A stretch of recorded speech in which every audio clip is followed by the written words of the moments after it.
La generación de esta gente, de los Arecibita, de los hermanos Balza, de Manuel Ropero, de toda esta gente, Paoche y demás. Para mí pues unos fenómenos. Pues una gente en la que fijarte, un referente. Si son.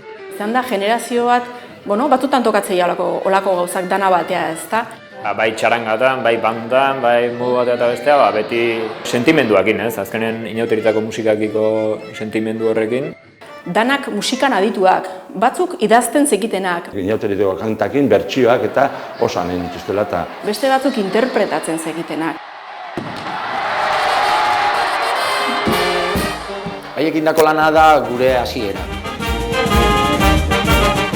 Eta azkenen da beraiek nola bizitu duen. Baina beraiekin dako lanei esker ziur nago nik eskua sutan jarriko nuke gaur egun ez ginatekela olako izango. Eskerrak emanez, beraiek izan zirelako pixka bat guri bidea ireki zigutenak.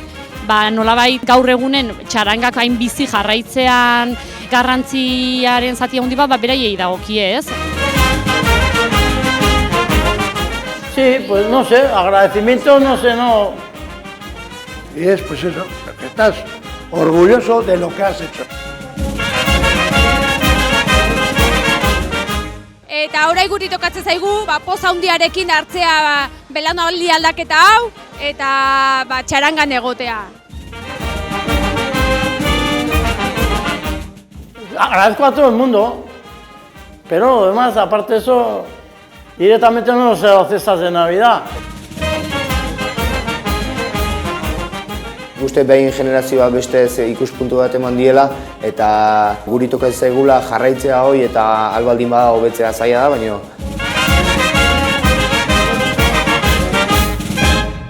Y el que lleve la música dentro, que la disfrute, así de claro. Luego ya la hora de si se dedica en plan profesional o no, eso ya es otra historia.